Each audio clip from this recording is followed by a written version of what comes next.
Uma família tem o poder de emburrecer uma criança e ajudá-la a se tornar um adulto que não dá conta de sustentar a própria vida.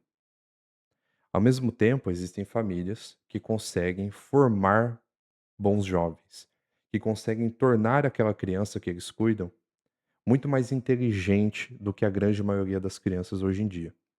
E o mais interessante desse segundo caso é que, para isso, você não precisa ser necessariamente um pai extremamente intelectualizado, uma mãe que detém de diversas formações, extremamente bem letrada. Vocês, enquanto família, não precisam nem sequer ficar gastando rios de dinheiro com escolas para essa criança. Basta que vocês compreendam as nuances da nossa vida e aprendam a transmitir para essa criança bons valores e bons ensinamentos que ajudarão futuramente a se orientar nesse mundo caótico que a gente vive hoje. No meu último vídeo, eu comentei com vocês sobre o apagão de professores que vai acontecer em 2040, a partir de uma pesquisa feita pelo CEMESP que procurou investigar, né, essa escassez de docentes nos cursos de licenciatura. E essa parte da burrice do brasileiro todo mundo já conhece. A gente sabe, por exemplo, que hoje um em cada 8 jovens que saem da faculdade com um diploma não conseguem interpretar textos básicos de português ou um pouco mais avançados. Quem dirá conseguir resolver contas de matemática que são um pouquinho mais complexas. Então a gente já está a par dessa questão de letramento, analfabetismo e por aí vai. Mas existe um outro problema que nós já estamos enfrentando hoje em dia, que tende a se agravar com o passar do tempo, que é a ausência de inteligência emocional por parte dos jovens.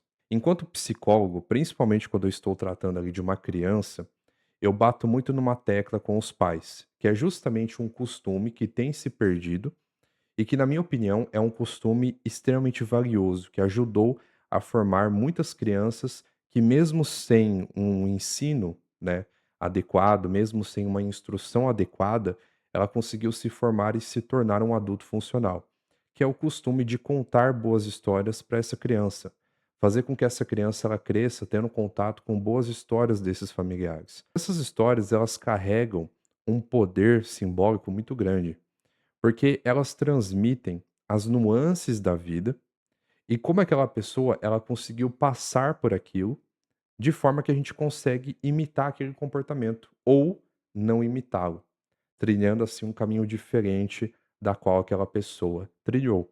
Como diria o nosso grande Ariano Suassuna, tudo aquilo que é ruim de passar é bom de contar.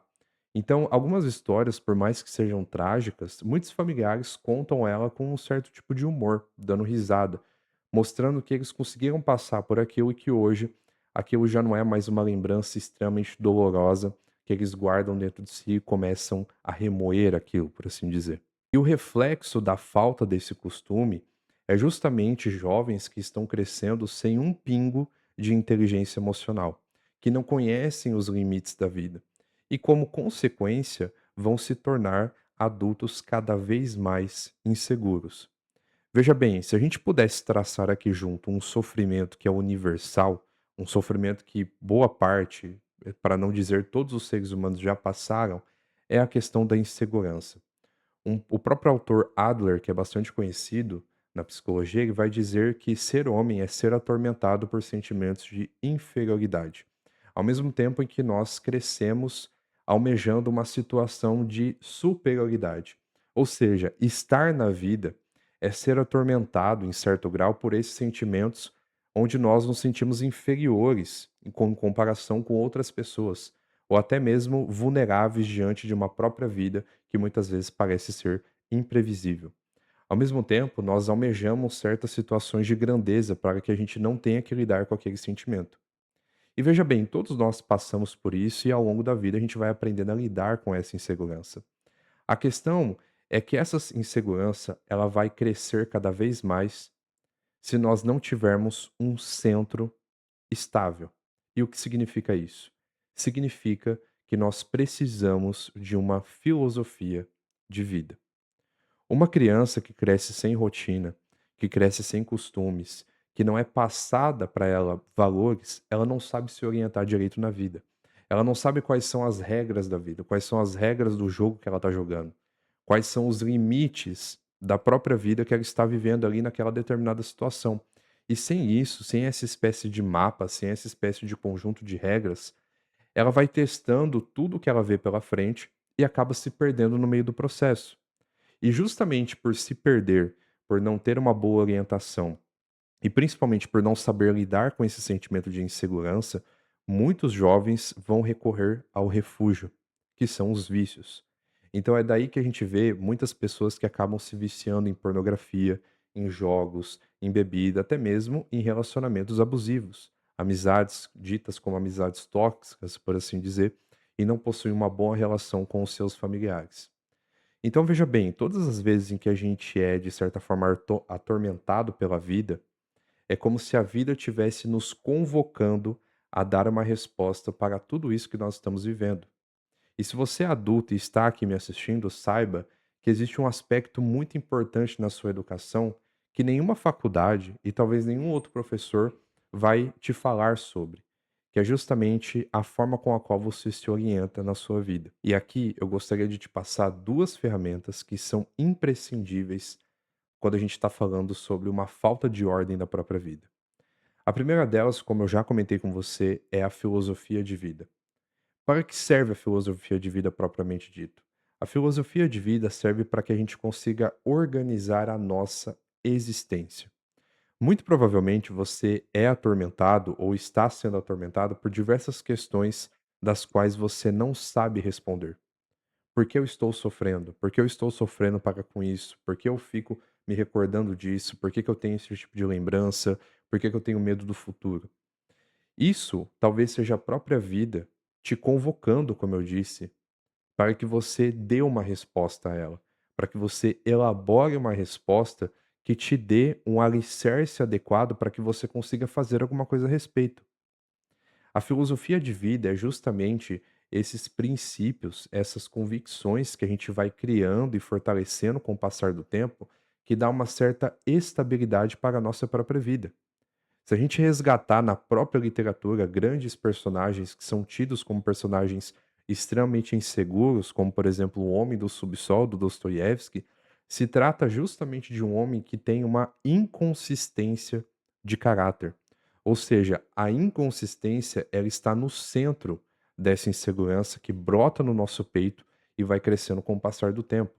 Então, às vezes, a gente tenta encaixar uma resposta ali na hora. A gente é escravo dessas vicissitudes que aparecem na nossa vida a todo momento. A gente é escravo do algoritmo. E aqui eu quero usar um exemplo com você. Se a gente colocasse em paralelo a filosofia de vida, até mesmo a tradição, que eu vou comentar um pouco mais à frente com vocês, e o algoritmo, e pedisse, e na verdade enxergasse, né, o que cada um deles está tentando perguntar para nós, o algoritmo talvez te pergunte a todo momento: o que você deseja ver? O que você deseja sentir? Basta que você pegue o seu celular, por exemplo, e entre em algum site para você ver as diversas propagandas que aparecem para você, que são propagandas justamente ligadas com o que você deseja naquele momento. Ou seja, é o curto prazo, é aquela satisfação momentânea, é aquela satisfação simples de uma compra, de assistir um vídeo, de consumir um conteúdo pornográfico, de pedir um delivery, qualquer coisa do tipo. Agora, a filosofia de vida, essa espécie de tradição da qual a gente pode se apoiar, ela está te perguntando o que você deseja se tornar. A pessoa que não tem uma filosofia de vida, que não tem esse alicerce, que não tem essa consistência, ela é escrava dos arredores.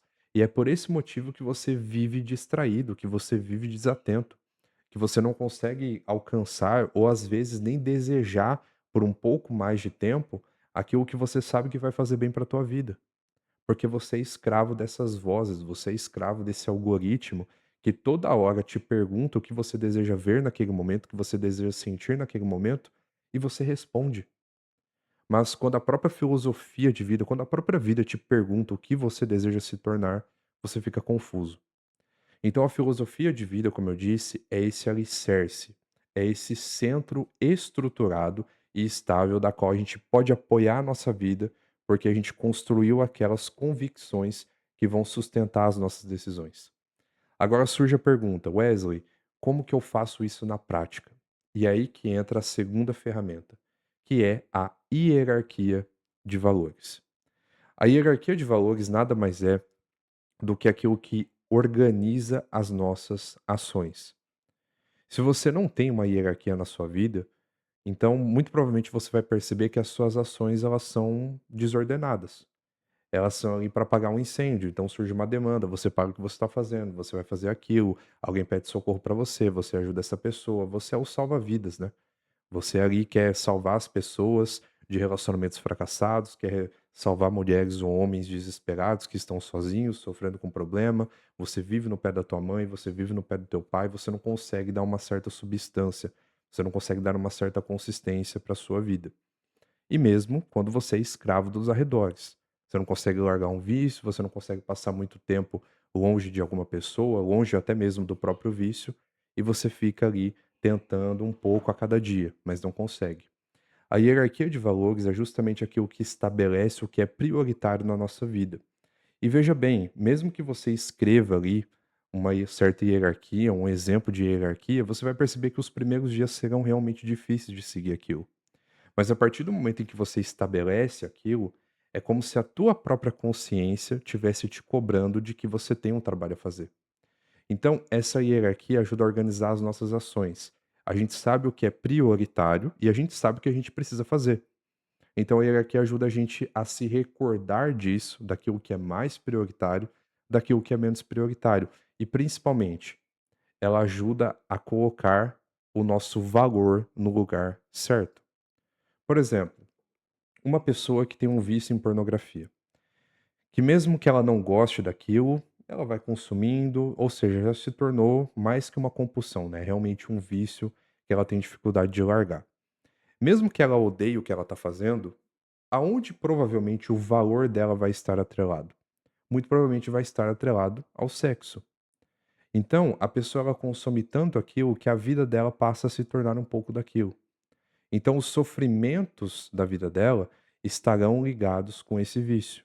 Ou seja, meu Deus, eu não consegui sair à noite com nenhuma mulher, não consegui ir para a cama com nenhuma mulher, não consegui ir para a cama com nenhum homem. Nossa, o sonho da minha vida é ir para a cama com duas mulheres ao mesmo tempo. E por aí vai, fora de problemas de insegurança quanto ao próprio corpo, que muitas pessoas que têm um vício em pornografia vão desenvolver ao longo do tempo. Então perceba que essa pessoa, mesmo sem saber, talvez até mesmo de forma inconsciente, vai atrelar como valor dela o sexo, o tamanho do próprio órgão, com quantas mulheres ele saiu na última noite, saiu no último mês, e vai comparar aquilo com outros homens, com outras mulheres e por aí vai. Então, a partir do momento em que você estabelece uma filosofia de vida, você presta atenção no que a vida está te perguntando, começa a criar esses pressupostos, começa a criar essas respostas que você vai dar diante da vida, você passa a ter um pouco mais de segurança, estabilidade. E quando você organiza a hierarquia de vida, você coloca o seu valor no lugar certo, aonde ele precisa estar. Porque tem certos significados, certos sentidos para a nossa vida que a gente cria que são completamente inconsistentes, como um caso esse. E quando você sofre demais, quando você acredita que a tua vida não tem sentido, não é porque ela necessariamente não tem sentido. É porque o sentido da tua vida passou a ser o sofrimento. Porque é muito difícil nós encontrarmos uma pessoa, por exemplo, que não tem um sentido para a própria vida. Mesmo que o sentido da vida seja sobreviver, ainda assim ela tem um sentido. Então, para que a gente consiga construir esse significado, para que a gente consiga se apoiar num significado um pouco mais elevado, que vai dar conta de abarcar tudo o que nós estamos vivendo na nossa vida, nós precisamos dessa filosofia e nós precisamos dessa hierarquia, para que a gente consiga se orientar minimamente na nossa vida. É justamente aqui que eu resgato o que eu falei no começo do vídeo, porque essas histórias, por mais que não pareçam, elas nos ajudaram a nos conectar com esses princípios, mesmo que os nossos avós não sabem disso, mesmo que os nossos pais não souberam disso. Mas essas histórias nos conectaram com essas nuances da vida, com esses problemas da vida, e fizeram com que a gente consiga aos poucos se situar, ver o que é mais importante, ver o que é menos importante, para onde a gente deve jogar o nosso foco, para onde a gente deve não jogar o nosso foco, aonde a gente deve ir, aonde a gente deve nem chegar perto, e por aí vai. Então, percebam que A inteligência de uma criança vai muito além da capacidade de escrita, que é sim importante, capacidade analítica, capacidade lógica e por aí vai. Mas talvez um outro aspecto que a gente tem se esquecido e que ainda assim, mesmo sem uma escola adequada, mesmo sem um incentivo do governo, a gente consegue ofertar às nossas crianças, é a inteligência emocional quanto ao que ela pode fazer diante das situações que são comuns a todos na nossa vida e na nossa realidade. Se você gostou desse vídeo, peço novamente que você compartilhe, deixa aqui seu like, se puder também hype esse vídeo, é muito importante para o YouTube continuar divulgando ele para outras pessoas. Deixa aqui suas sugestões, seus comentários, que sempre são muito pertinentes para mim, para a gente expandir essa corrente de raciocínio. Eu aguardo vocês no próximo vídeo. Até mais.